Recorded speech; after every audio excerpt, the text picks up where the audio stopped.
Hi, this is David Kirshner for WestHempsteadEcho.com, and I'm here with Dan Rehman, the Superintendent of Schools for the West Hempstead Unified School District. We're here at the central office on Chestnut Street. Good afternoon, Dan, and we're glad that you can join us. Thank you for having me today. Good afternoon. So before we even get into the subject at hand, yesterday was a school closing day. And I know that was just an unbelievable happy occurrence for the kids and for the teachers and for the administration as well. But I also understand actually through social that there's a makeup day. So I just want to, if maybe you can just give us some perspective on whether or not there are school closing days built into the calendar, or going forward there are no school closing days. Yes. First of all, it's contractual that we have to make up the days. So there is some confusion maybe that lies around the fact that in years past, prior to the last teacher's contract, days were not made up. But now moving forward, if there is a snow day, we do make up the day. And therefore, when we adopt the school calendar, in that school calendar, there are dates that are mentioned that if there is a snow day, we'll use those as makeup days. Mm-hmm. So last night we adopted the calendar for 2024, 2025. We built in two days instead of last year. This current year we did 3, and we'll see how that goes. So is there a makeup day for yesterday? And is Correct. That's scheduled? Thursday, March 28th. Thursday, March 28th. Great. Okay. So in Sunday's Newsday, the cover story was about the declining enrollment in public schools across Long Island. And according to the data in the article, West Hempstead had the greatest decrease in enrollment for Nassau County at 23.1%. And this is comparing the last 10 years of enrollment. Can we first talk about what you believe are some of the contributing factors to that decrease? Sure. I mean, starting in general terms, there is a decrease in enrollment not just in Long Island, not just New York State, but across the nation, right? So we are aware of this. As it relates to West Hempstead, I think there are 2 significant factors at play. One is the loss of the students from Island Park. Mm-hmm. And just to give a little background for the people who don't know, we used to enter into a contract with Island Park for their students to, the first original contract was a contract solely between us and Island Park. And then in later years, the students of Island Park had a choice between the Long Beach School District and West Hempstead School District. Mm-hmm. When that last contract ended, then they stopped attending West Hempstead, and now Island Park students just attend the Long Beach School District. Right. So that impacted us significantly. And the other impact is the increasing number of school-age children who have moved into West Hempstead but attend private school. Mm-hmm. Well, that would certainly bear out in the statistics, because I think the second largest community was Lawrence at 19% decrease, and I think it shares some of the same changes in the demographics that are in West Hempstead. So I think that would make sense. Within Island Park itself, though, within that, with the change with Island Park, are those numbers kind of like rolling off? I mean, that was done a couple of years ago, and, mm-hmm. and that number should be built in, so to speak, meaning you've already accounted for that number going forward, correct? Well, right. No students from Island Park don't attend here anymore. That is correct. We have seen an increase in enrollment at Chestnut Street School, mm-hmm. From 2 years ago to this year. So we were happy about to see that, and mm-hmm. we'll see what the 24-25 school year brings. Great. Yeah, actually, I noticed that that there is an increase, I believe, in the kindergarten. I have that number here. Well, we added a class this year, so just used round numbers. We could say 20 students. So this is like the first time that the kindergarten classes are actually starting to increase. Do you see that as a positive sign or as a trend? I don't think you could take 1 year as a trend. We'll see. Okay. And right, and I think that's fair to say also because, and I'm not sure if this is actually a question, but it seems from a trending perspective, there is a lot of the people who do take their kids to private school, they do go to public school for like kindergarten, and then they transfer them through to the private school after. So I'm just wondering if perhaps that kindergarten number may be a little bit, higher, and then they get pulled out and go to private school after. We usually have we'll just say a handful of students who come here for kindergarten and then attend private school. I think this year's, again, I don't want to project too far out, but the increase is there. In the past, I've been in the district for almost 15 years now. We had a year, when I first arrived, my first 2 years here, we were averaged 130 or 130s. And then there was a year, we had over 160 students. And now it runs in that 115, 116 neighborhood, but this year it's up higher than that. So, gotcha. And some of the other factors in West Hempstead, you do have an aging population, and there's also increases in the rising cost of housing, which we see throughout Long Island. Sure. Do those have some contributing impacts? Meaning there aren't as many new people, younger people moving in because they just can't afford to move in at this point? I can't say for certain. I know houses go on the market and they get sold pretty quickly. So we have seen an influx, like I said, at Chestnut Street, and a little bit at the elementary schools, Cornwall Avenue and George Washington, and secondary school, 712 has been consistent the last couple of years, neither an increase nor decrease. I do know what we have seen in terms of change as it relates to our students is the amount of services that they need. Two of the biggest services being special education services and English as a new language services. So those continue to impact us as well. To have a negative impact, I mean, they're expensive to run or to maintain. Well, I think it depends on how you look at it, right? If you are a person who does not want to see their taxes go up, I guess you could say that, or a person who's concerned about schooling. But schooling is different now, right? Yeah. It is not when we went to school. It's a lot different than when we went to school. So there are different expectations, and I don't think people can.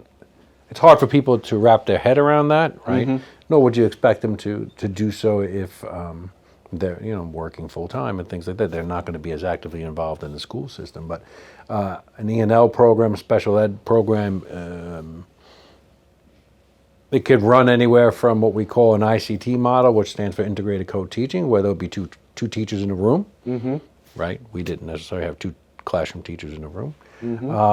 To different models of special education. And for example, there's 811 classes, 1211 classes, 1511 classes, and that stands for 8 students, 12 students, or 15 students with a teacher and an aide, right? So those are all different models that occur. So the space is being utilized where there's some discrepancy. Well, you don't need as much space, and there was talk of maybe selling a building, but that's not really accurate. And the other piece that I just want to add in is the elementary schools, the 3 elementary schools are fully utilized. So, but those are all, that's the way. But when you actually look at the numbers, the high school classes have about 140 students in them currently, and the lower grades have about 105. I think I'm just doing some generalization. But yet, as we see that disparity, and we know that the budgets are what they are, and they're at a pretty significantly high level. Is that a sustainable model? Meaning you got decreasing students, and at the same time you got a budget that's hard to move off of. Something's got to budge somewhere. No? Well, I mean, we look at things every single year, and as times change, we have to change with it. There are fixed costs. I'm going to use a round number and say 70% of the budget is contractual, either through staffing salaries or staffing health benefits. So that's a fixed cost. There are other fixed costs, obviously. So, and we're not a district that has a lot of fluff. I know people want to say we do, but if you really go through the budget, and this is not a Well, budget and I conversation. know that there are certain local, we'll call them watchdog groups who are poring over the budgets and challenging the numbers and trying to keep their Sure. home taxes as at a reasonable level. It's certainly at an affordable level.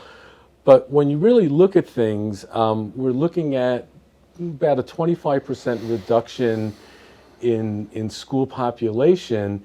If you were in business, I mean, if this were a business, which this is not, but if this were a business, you would say, well, then you need to cut 25% of your operating expenses in order to meet the decrease. But that's not the case, as you pointed out, that there are fixed costs. But yet, as you look through social media and all the other platforms, you hear that people have a lot of angst right now. So, what does the future look like? How do we, we're about to get into the new school budgets season, which is always fun in West Hempstead.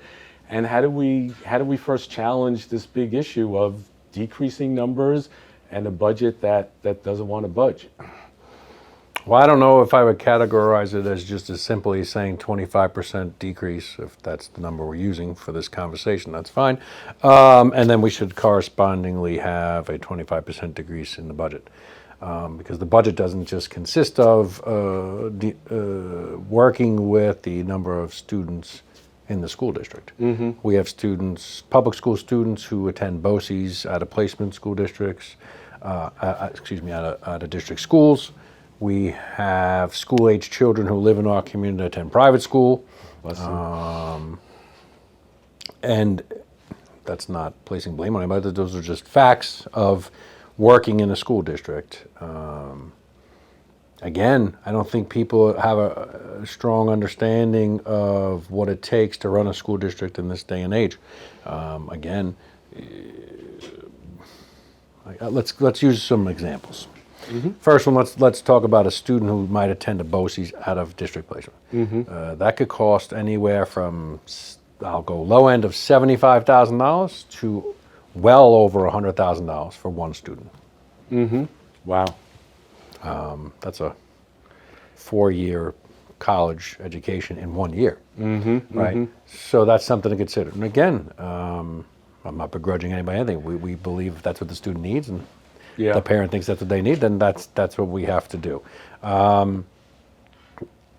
ELs and special ed students, and I hate to break people out by subgroups and categorize them because they're all our students, but for the sake of the conversation, there are state mandates that we have to follow. Sure. They categorize students as a beginner all the way up to advanced. And within that continuum, X amount of services need to be provided. Obviously, if you're a beginner, you're going to receive a lot more services than someone who's advanced or commanding. And they have to pass exit exams and things of that nature. And special ed doesn't have exit exams per se, but they have an IEP that must be followed. And with that IEP comes different mandates and that we must adhere to as well. Gotcha. So there have been some published reports recently that that the school district got some additional funding. I think it was from the state, and you can correct me if I was wrong, regarding bringing in some new teachers to train. And also, I think you had mentioned about using some funding towards challenge or helping with the truancy issue, which I'm assuming is a significant issue in West Hempstead. Can you put some color on that, and also how these new additional monies impact the overall budgets, or are these just kind of like separate items? Sure. Well, there are two separate grants that we secured that many people in our district helped to write. The first grant dealing with the teacher residency program, we're a year away from starting that. It begins in September of next year. And it was a way for us to support the bridge between university and public schools or K-12 schools, but also supports us in the sense that these residents will spend some time as university residents, and then they'll spend some time with us as substitute teachers. So it's working together to kind of accomplish two things at once. Mm-hmm. And then the other grant we just found out about was the Better, Stronger Schools Connection grant. Mm-hmm. And that we wrote to address a few things. We wanted to be able to put some matrons on the bus at the beginning of the school year to support that, because as we know, most of our issues happen on the school bus. Yeah. And honestly, I don't know what district can, I'm just going to speak for us, at anywhere from $3,000 to $4,000 a month for a matron. Wow. Do that by the number of buses. Yeah. You know who can afford that. Sure. So we accomplished some of that. We were also able to, in that grant, secure some aids for the classroom in terms of COVID learning loss. Learning loss is a terrible phrase because you don't stop learning because there was a pandemic, but we get what they're trying to say. And as well, we do have some chronic absenteeism coming out of the COVID pandemic. So we wanted to take a look at that in ways that we could support families differently, but not, all these things are not adding to the budget. So there might not be a decrease in the budget, but we're not adding to the budget by utilizing these grants. So there have been reports that the state is looking to do some budget tightening at the state level. Is there any concern that that's going to trickle down to West Hempstead? It could eventually. Long Beach, for example, took a severe hit this year in state aid. I mean, you're hearing rumors through Nassau and Suffolk County. I don't know about upstate that there are talks of closing buildings. Amityville in Newsday reported the other day that they're going to cut, or excess rather, 32 teachers. Mm-hmm. I mean, that's a significant impact. So eventually it's going to affect all of us. We didn't get as much state aid as we typically do, I could tell you that. We did receive state aid, so we were very fortunate that we did. But if we were fully funded, and I'll use that phrase loosely, we probably would have received another $125,000, which we didn't. So $125,000 goes a long way. Yeah. So all these things do impact us. There are other concerns that are coming our way and every district's way. For example, the green bus initiative that passed, right? In theory, it's a great idea. But as we know, theories don't always turn out to be best in practice, right? We saw just recently 3 school districts who had to renew their bus contracts, whose increases were over 30%. Wow. I mean, that's significant. That is significant. Right? And then never mind the fact that electric buses, how do they run in winter when it's too cold? Yeah. The size of the buses is a concern just coming down. For example, down Chestnut Street, if cars are parked on both sides, I'm not so sure those types of buses can even get down the roads. Let alone the price of the buses. Right, and that cost is definitely going to be passed on to us, right? Because we don't have our own bus fleet. We talked in the past about owning our own bus fleet or buying at least a few buses. It's not feasible now with the costs. Even if they were to give us the bus through the grant, like we apply for a grant and you get the bus for free, let's say. Yeah. We know nothing is free, but where do we store it? Who repairs it? Yeah. Who drives it? Where does it get charged? 100%. All these issues. So Dan, to wrap things up, how can the West Hempstead School District and the community work together to help the schools to start increasing enrollment, to help build a better future for the community, which is what we're really all looking for? Sure. Well, a couple of things. My philosophy is this. I am a supporter of all the school-age children in this community, whether they attend public or private school.